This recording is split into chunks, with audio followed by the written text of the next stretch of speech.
শিমুলতলি নামে এক বনে টুনি তার মেয়ে টুকিকে নিয়ে বাস করত। টুনি খুবই পরিশ্রমী ছিল। সে তার জমিতে অনেক সবজি চাষ করছিল এবং সেই সবজিগুলো টুনি বাজারে বিক্রি করত। হঠাৎ করে বনে প্রচুর বৃষ্টি শুরু হয়ে যায়, আর বৃষ্টিপাতের কারণে বনের পশু পাখিদের অবস্থা খুবই খারাপ হয়ে যায়।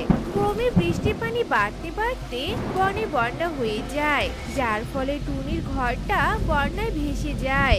কোনো রকমে টুনি ও তার মেয়ে টুকি বেঁচে যায়। মা, ও মা, বৃষ্টি তো থামছেই না। এভাবে আমরা আর কতক্ষণ বৃষ্টিতে ভিজবো বলো তো? এবার তো আমরা অসুস্থ হয়ে পড়বো। আমার যে খুব ঠান্ডা লাগছে মা, আমার খুব ঠান্ডা লাগছে। মারে, এখন আমি কি করবো বলতো? বন্যায় যে আমাদের ঘরটা ভেসে গেছে, এখন কোথায় থাকবো তা যে বুঝতেই পারছি না। টুনি ও টুকি যখন এসব কথা বলছিল, তখন দূর থেকে নাগিন তাদেরকে দেখতে পায়। কি হয়েছে টনি? তুমি এভাবে বৃষ্টিতে ভিজছো কেন? নাগিন, তোমাকে আর দুঃখের কথা কি বলবো, আমার যে কপালটাই খারাপ।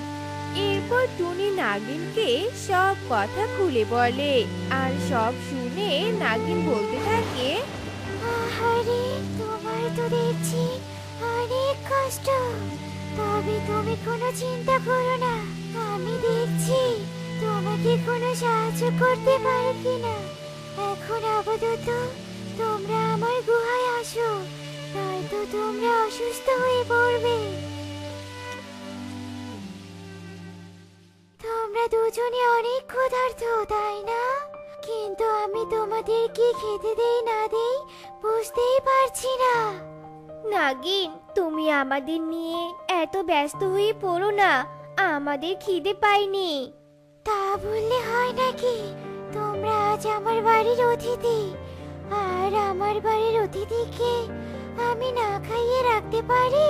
তোমরা এখানেই বিশ্রাম নাও, আমি তোমাদের জন্য কিছু ফল নিয়ে আসছি।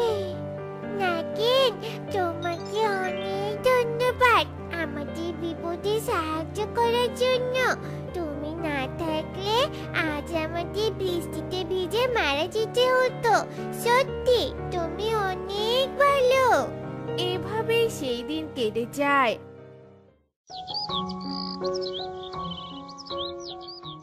টনি, তুমি এখানেই থাকো, আমি তোমাদের থাকার জন্য একটা ব্যবস্থা করছি। নাগিন, তুমি কেন আমাদের থাকার ব্যবস্থা করবে? আমি দেখছি থাকার জন্য কোনো ব্যবস্থা করতে পারি কিনা। না না টনি, তোমাকে কোথাও যেতে হবে না, যা করার আমি করছি।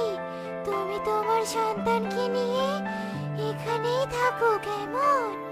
এরপর নাগিন পাশের বনে যায়, আর সেখান থেকে একটা কাঁঠাল এনে টুনিকে দেয়। এ কি নাগিন, তুমি আমাকে কাঁঠাল দিচ্ছ কেন? এই কাঁঠাল দিয়ে আমি কি করব? টনি, আমি তোমাকে এই কাঁঠাল দিয়ে একটা কাঁঠাল বাড়ি বানিয়ে দিব। দেখবে, তোমাকে আর বৃষ্টিতে ভিজতে হবে না। এসব তুমি কি বলছো?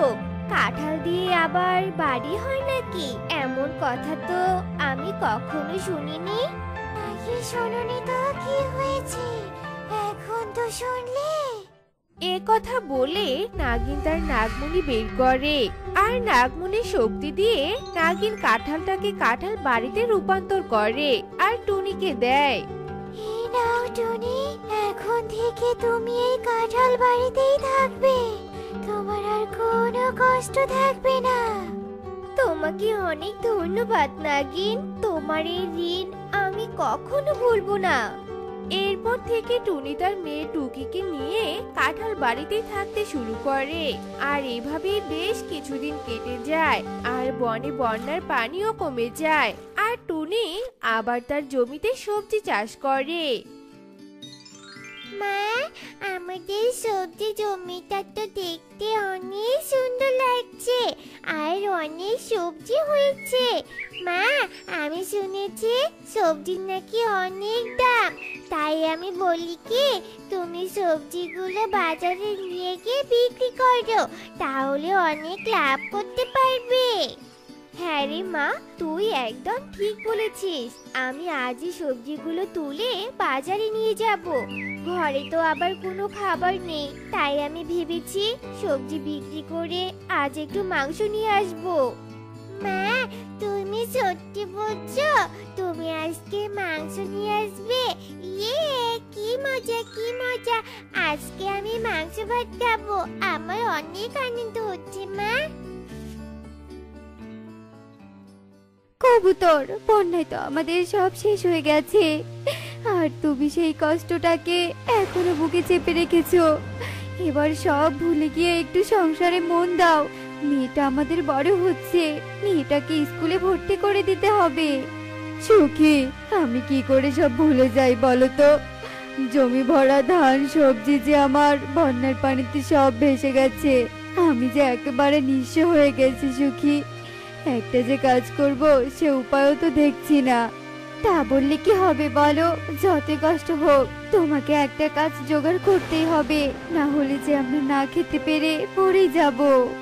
সুখী, তুমি কেঁদো না, আমি দেখছি কি করা যায়।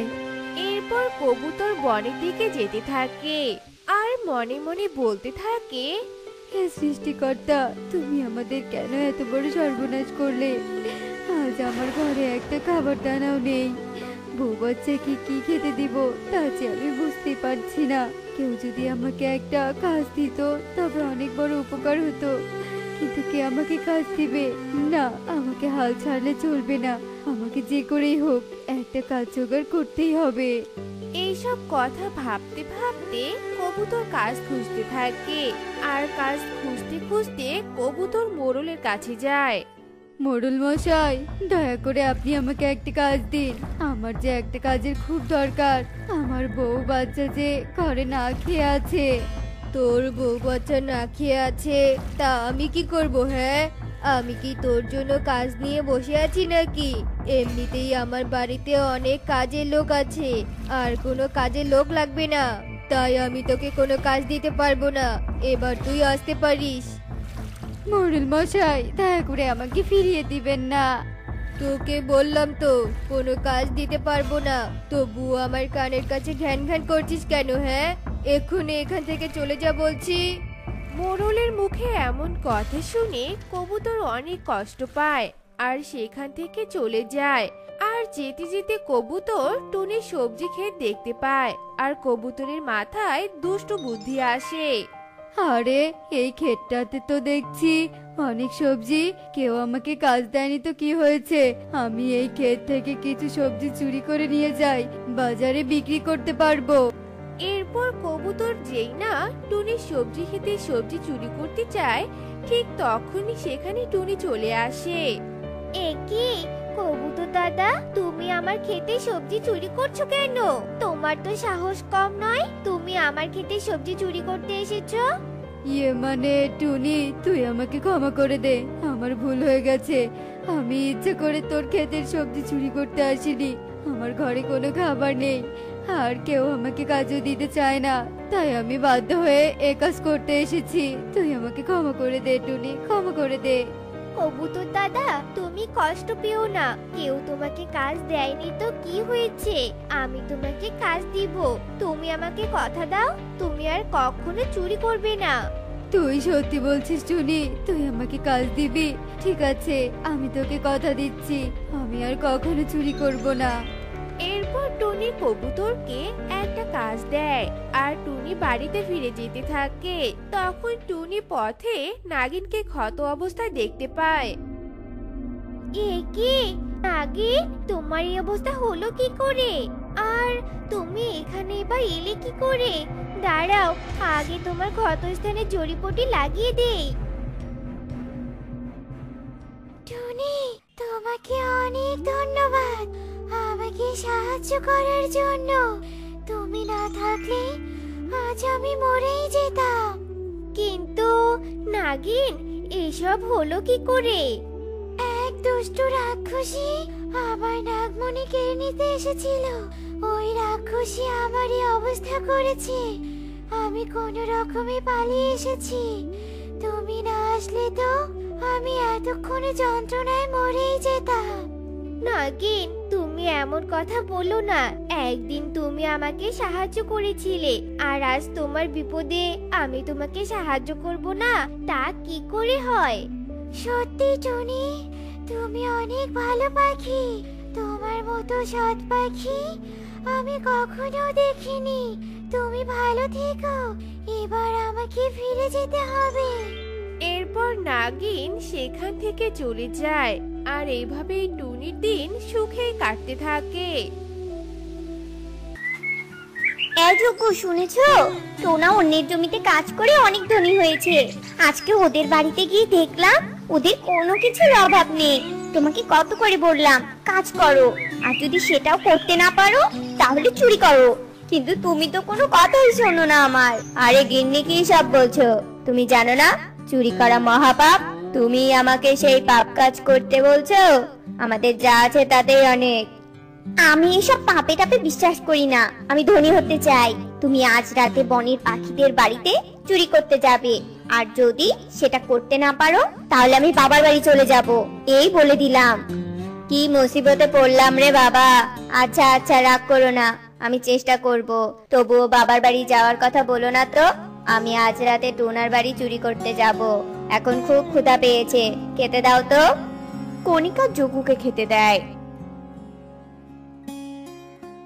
রাতের বেলা যজ্ঞ একটা পুটলিতে করে কিছু টাকা আর হাঁড়ি পাতিল নিয়ে আসে। এত তাড়াতাড়ি তোমার চুরি করা শেষ হয়েছে? দেখে দেখি পুটলিতে কি এনেছো। দেখেছো দেখেছো, বিনা পরিশ্রমে কত টাকা পেলে। আর তুমি যে পাপ পাপ করলে, কই হয়েছে তোমার পাপ? হয়নি তো। এই চুরি করা টাকা দিয়ে আমরা বেশ কয়েকদিন বসে খেতে পারবো গো। আরে গিন্নি, তুমি তো ঠিকই কথা বলেছো। এখন থেকে আমি রোজ রাতে পাখিদের বাড়ি চুরি করব। চলো এখন নিশ্চিন্তে ঘুমিয়ে পড়ি। এরপর থেকে যজ্ঞ রোজ চুরি করত। এভাবেই কেটে যায় বেশ কিছুদিন। হ্যাঁ মা, আমি অনেক তৃষ্ণার্ত, আমাকে একটু জল খাওয়াতো মা। আমি অনেক দুর্বল, তাই এখান থেকে উঠে গিয়ে জল খেতে পারছি না। আমার এখন সময় নেই, তাই আমি তোমাকে কোনো জল টল দিতে পারবো না। দয়া করে সাহায্য কর মা, আমাকে সাহায্য করলে সৃষ্টিকর্তা তোর ভালো করবে। এই বুড়ি, এই আমাকে একদম জ্ঞান দিতে আসবি না, যত সব। এরপর কণিকা চলে যায়। এমন বেয়াদব পাখিও পৃথিবীতে আছে, সেটা একে না দেখলে বুঝতেই পারতাম না। হে সৃষ্টিকর্তা, তুমি এই পাখিকে জ্ঞান দাও। যাই, কষ্ট করে নিজেই জল খেয়ে আসি। বৃদ্ধা কষ্টে উঠে দাঁড়ায় আর চলতে থাকে। ওগো শুনছো, আমার না খুব মাছ খেতে ইচ্ছে করছে। তুমি এক্ষুনি আমার জন্য বাজার থেকে মাছ কিনে আনবে। আরে গিন্নি, মাছ কিনবো কি করে? আমার কাছে তো কোনো টাকা নেই, তার উপর কয়েকদিন থেকে কোনো চুরি করতে পারছি না। তোমাকে এখন মাছ কি করে কিনে এনে দিব বলো তো? কণিকা কিছুক্ষণ ভাবার পর বলতে থাকে, শোনো, তোমাকে টাকা দিয়ে মাছ কেনা লাগবে না, বুঝেছো? আমি পাখিদের মুখে শুনেছি বনের গভীরে নাকি একটা পুকুর আছে। ওই পুকুরে নাকি অনেক মাছও আছে। তুমি বরং ওই পুকুর থেকে মাছ চুরি করে নিয়ে আসো, যাও তো। এরপর যজ্ঞ কণিকার কথা মতো জাল নিয়ে বনের গভীরের পুকুরে যায়। পুকুরটা দেখে মনে হচ্ছে এতে অনেক মাছ আছে। এখানে দাঁড়িয়ে একটুও দেরি করা যাবে না। একে তো দিনের বেলা, তার উপর আবার চুরি করতে এসেছি। জলদি জাল ফেলি। যজ্ঞ পুকুরে জাল ফেলে, আর একটা কালো মাছ যজ্ঞর জালে ওঠে। আরে আরে, এটা কেমন মাছ? এমন কালো মাছ তো আমি আগে কখনো দেখিনি। কালো মাছটাকে কি অদ্ভুত দেখাচ্ছে।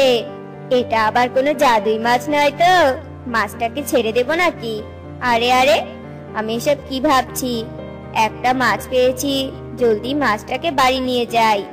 এখানে আর এক মুহূর্তও থাকা যাবে না। যজ্ঞ কালো মাছটাকে নিয়ে বাড়িতে আসে। কণিকা, ও কণিকা, এদিকে আসো। দেখো, আমি তোমার জন্য মাছ নিয়ে এসেছি। দাও দাও, মাছটা তাড়াতাড়ি কেটে রান্না করি। কণিকা মাছটা নিয়ে রান্নাঘরে যায়। এই মাছ, বেশি লাফালাফি করবি না, আজ আমি তোকে মজা করে খাবো। কণিকা যেই মাছটাকে কাটতে যাবে তখনই মাছটা কথা বলে ওঠে। আমাকে কেটো না, আমাকে কেটো না, আমাকে ছেড়ে দাও দয়া করে, আমি বাঁচতে চাই। আরে আরে, এ আমি কি শুনছি, মাছ কথা বলছে? এই মাছ, তুই কথা বলছিস কি করে? বল, কে তুই? আমি ওই পুকুরের মাছদের রানী। সব মাছের মধ্যে আমি কথা বলতে পারি। দয়া করে তুমি আমাকে কেটো না, আমাকে ছেড়ে দিয়ে আসো পুকুরে, তোমার পায়ে পড়ি। তোকে আমি ছেড়ে দিব, তবে তার বিনিময়ে আমাকে অনেক সোনা দানা দিতে হবে। বল, দিবি সোনা দানা আমাকে? আমি তো কোনো জাদুশক্তি জানি না, তার উপর আমার কাছে কোনো সোনা দানা নেই, আমার উপর একটু দয়া করো। কোনো সোনা দানা দিবি না, আবার আমি তোকে ছেড়ে দিয়ে আসবো? সেটা হবে না, আমার মাছ খেতে ইচ্ছে করেছে, আজ আমি তোকে খাবোই খাবো। তোমার মতো লোভী আর নিতার পাখি আমি আর একটাও দেখিনি। আমি তোমাকে অভিশাপ দিলাম, আমাকে খেলে তোমার কঠিন রোগ হবে। তোর মতো কালো মাছের অভিশাপ আমার কিছুই করতে পারবে না, আমি তো তোকে খাবোই খাবো। সোনা দানা দিতে পারবে না, সে নাকি আবার মাছের রানী, যত সব। কণিকা মাছটাকে কেটে রান্না করে, তারপর পুরো মাছটাকে একাই খেয়ে ফেলে। আহ, মাছটা বেশ মজা ছিল। আরে আরে, আমার শরীরটা এমন ব্যথা করছে কেন? আহ, যন্ত্রণা, প্রচন্ড যন্ত্রণা করছে। যোগু, যোগু কোথায় তুমি? বাঁচাও আমাকে, আমার দম বন্ধ হয়ে আসছে। কণিকা মাটিতে লুটিয়ে পড়ে, কণিকার পুরো শরীরে ঘা দেখা দেয়। যোগু, যোগু, তাড়াতাড়ি আমার কাছে আসো, আমাকে বাঁচাও, আমি আর থাকতে পারছি না। যোগু। দেখি কণিকা, তোমার কি হয়েছে? তোমার গায়ে এসব কি, আর তুমি ছটফট করছো কেন? সবই আবার কর্মফল। যোগু, আর যদি মাছটাকে আমি না কেটে সাহায্য করতাম, তাহলে এই যন্ত্রণা সহ্য করতে হতো না। কি বলছো কি? মাছকে সাহায্য? আমাকে বুঝিয়ে বলো তো সবটা। এরপর কণিকা যোগ্যকে সবটা খুলে বলে। যোগ্য, আমি আর কখনো তোমাকে চুরি করতে বলবো না, কখনো অন্যায় কাজ করতে বলবো না, সবাইকে সাহায্য করবে। তুমি আমাকে বাঁচাও যোগ্য, আমাকে বাঁচাও। আমিও কোনো অন্যায় করব না গো, তুমি দাঁড়াও, আমি তান্ত্রিক বাবাকে নিয়ে আসছি।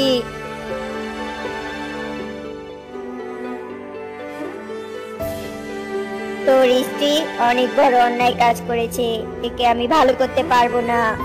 তান্ত্রিক বাবা, আমরা আমাদের ভুল বুঝতে পেরেছি, আমরা আর কখনো অন্যায় কাজ করব না।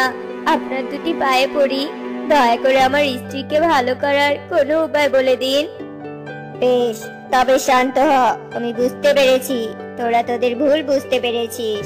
আমি তোর স্ত্রীকে ভালো করার উপায় বলছি। এই বনের নদীর জলে একটা নারকেল বাড়ি আছে, ওই নারকেল বাড়ির ভিতরে একটা পাত্রে নারকেলের জল রাখা আছে। তুই যদি নদীর জলের নারকেলের বাড়ির ওই নারকেল জলে তোর স্ত্রীকে গোসল করাতে পারিস, তাহলে তোর স্ত্রী ভালো হবে। আমি এক্ষুনি কণিকাকে নিয়ে ওই নদীর জলের নারকেল বাড়িতে যাব।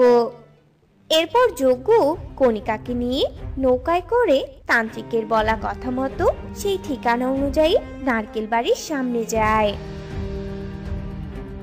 কণিকা, শান্ত হও, আমরা নদীর জলের নারকেল বাড়ির সামনে এসেছি, এবার তুমি ভালো হয়ে যাবে গো। চলো নারকেল ঘরে প্রবেশ করি। যজ্ঞ কণিকাকে কোলে করে নারকেল ঘরে প্রবেশ করে। যজ্ঞ কণিকাকে নারকেল ঘরের ভেতরে রাখা জল দিয়ে গোসল করানোর সাথে সাথে কণিকা ভালো হয়ে যায়। আমি ভালো হয়ে গেছি, আমার আর কোনো যন্ত্রণা নেই। সৃষ্টিকর্তা, তোমাকে অনেক ধন্যবাদ। যজ্ঞ, আমি লোভের শাস্তি পেয়েছি, আর কখনো লোভ করব না, আর তোমাকেও চুরি করতে বলবো না। এখন থেকে আমরা পরিশ্রম করে খাবো। চলো গিন্নি, বাড়ি ফিরে যাই। এরপর ওরা বাড়ি ফিরে আসে।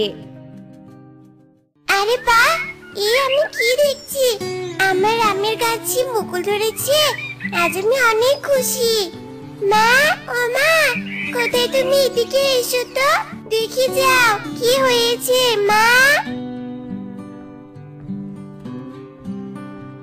কি রে মা, এমন করে ডাকছিস কেন? কি হয়েছে? ভয় পেয়েছিস নাকি আমার সোনা? আরে মা, দেখো আমার আমের গাছে মুকুল এসেছে। দেখো আমের গাছটাকে কি সুন্দর দেখাচ্ছে। আরে সত্যি তো, এবার থেকে তবে আমাদের আর আম কিনতে হবে না রে মা। আজ থেকে এই আমের গাছের আরো ভালো যত্ন নিতে হবে, বুঝতে পেরেছিস? হ্যাঁ হ্যাঁ মা, বুঝেছি। আমি তো এখন থেকে এখানেই বসে থাকবো আর আমের গাছের সাথে কথা বলবো। খুব মজা লাগছে মা। আচ্ছা শোন, তুই বাড়িতেই থাক, আমি নদী থেকে জল নিয়ে আসি, কেমন? রান্না চাপাতে হবে আবার। বিউটি চলে যায়। এভাবেই বেশ কয়েকদিন কেটে যায়। পারুলের আমের গাছে একটা মাত্র আম ধরে। মা, আমটা তো বেশ বড় হয়েছে, এখনো পাকে না কেন? আমার যে আর তরস হয়েছে না, না জানি আমার কাছে আমটা খেতে কত সুস্বাদু লাগবে বলো। সে কথা মনে হতে আমার জিভে একেবারে জল চলে এলো মা। পাগলি মেয়ে আমার, আম পাকার এখনো সময় হয়নি রে সোনা। সময় হলে আমাদের এই আমটা পেকে যাবে। আর শোন, এখানে সময় নষ্ট করিস না, যা জলদি শালিকের কাছে একটু তেল নিয়ে আয়। গিয়ে বলবি আমাদের একটু তেল ধার দিতে। চুলে তরকারি বসাতে হবে, এদিকে তোর আবার স্কুলের সময় হয়ে যাচ্ছে। যা মা যা। পারুল চলে যায়। এভাবেই আরো কয়েকদিন কেটে যায়। এরপর আমটাও পাকে।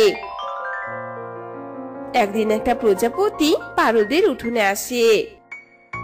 উফ, কি সুন্দর পাকা মিষ্টি আমের ঘ্রাণ পাচ্ছি। পাকা আমের ঘ্রাণ আমার ভেতরটা তো তোলপাড় করে দিচ্ছে। আশেপাশে তো কোনো আমের গাছ দেখছি না, তাহলে ঘ্রাণ আসছে কোথা থেকে?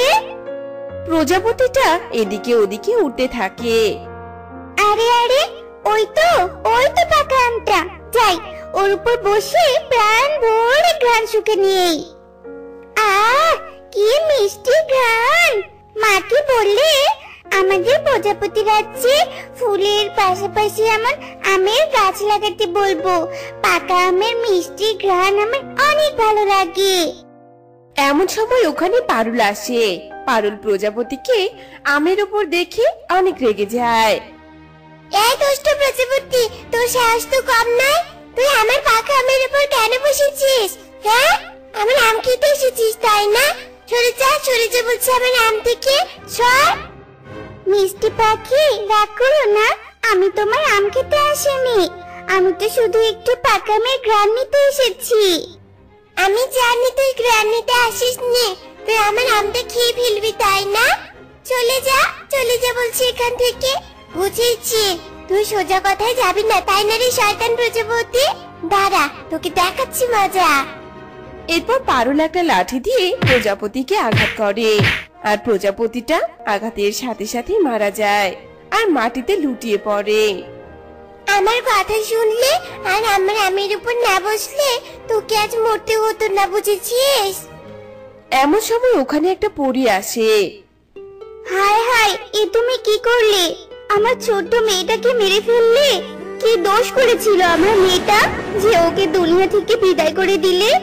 আমের ঘ্রাণ নিতে চাওয়া কি ওর খুব বেশি অপরাধ ছিল? আমি তোমাকে ছাড়বো না। কে তুমি? আর একটা প্রজাপতি কি করে তোমার মেয়ে হতে পারে? তোমার সাথে তো প্রজাপতির কোনো মিল নেই পরি। আমি পরি, আর আমার মেয়েও পরি। ও প্রজাপতির রূপ নিয়ে ঘুরতে এসেছিল, আর তুমি কি না? আমাকে ক্ষমা করে দাও পরি, আমি বুঝতে পারিনি। আমি সবটা জানলে কখনোই এমনটা করতাম না, বিশ্বাস করো। আমি তোকে কিছুতেই ক্ষমা করব না। যে আমের জন্য তুই আমার মেয়েকে মেরেছিস, আমি সেই আমেই তোকে বন্দি করব। তুই আমের পেটে সারা জীবন বন্দি থাকবি। পরী পারুলের গাছের আমটা ছিঁড়ে জাদু করে আমটা বড় করে আর পারুলকে সেই আমের পেটে বন্দি করে রাখে। এবার মজা বোঝ দুষ্ট পাখি, এবার আমি তোকে বনের গভীর জঙ্গলে ছুঁড়ে ফেলবো। পরী আমটাকে ছুঁড়ে ফেলে দেয় আর মৃত জলপরীকে নিয়ে চলে যায়।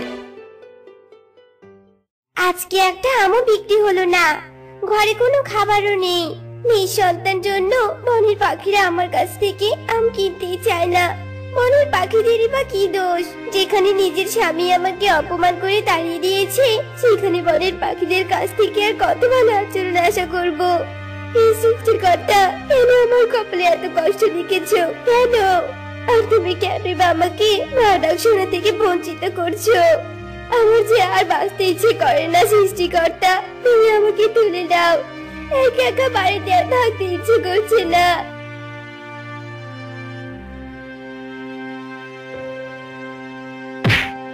ওরে বাবা রে, কি ব্যথাই না পেলাম। আরে আরে, এটা কি? এটা তো একটা আম। এত বড় আম! এত বড় আম তো আমি আগে কখনো দেখিনি। আর কি সুন্দর পেকেছে আমটা। এই এত বড় আমটা বনের পাখিরা দেখলে কিনে নিবেই নিবে। যাই যাই, জলদি আমটা বিক্রি করতে যাই।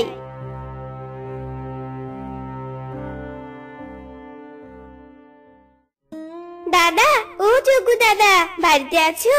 দেখে যাও, আমি কত বড় পাকা আম নিয়ে এসেছি গো। এই আম দেখলে তুমি না কিনে থাকতেই পারবে না।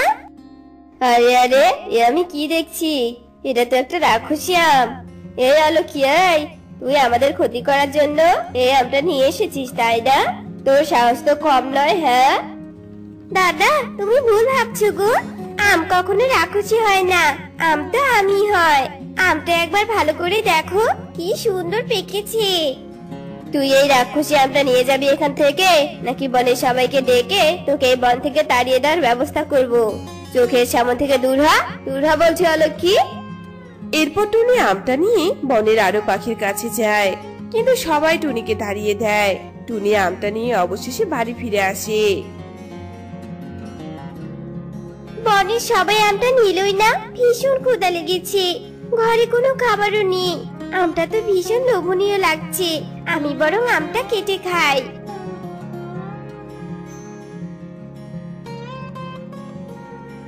এরপর টুনি আমটা কাটার সাথে সাথেই আমের পেট থেকে পারুল বেরিয়ে আসে। আরে আরে, এ আমি কি দেখছি? আমের পেটে পাখির ছানা। এই পাখির ছানাটা তো অজ্ঞান হয়ে আছে, এর জ্ঞান ফেরাতে হবে।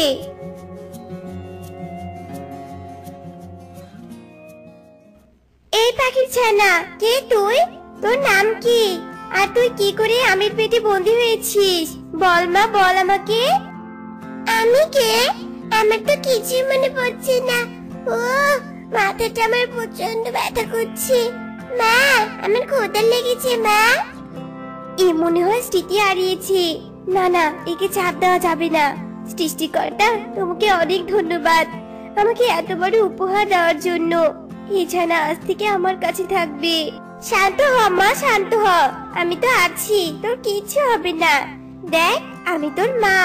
চল, তোকে খেতে দিব। এরপর টুনি পারুলকে কয়েকটা আম খেতে দেয়, আর পারুল মজা করে আমগুলো খায়। আর এরপর থেকে টুনি পারুলকে নিজের সন্তানের মতো বড় করতে থাকে।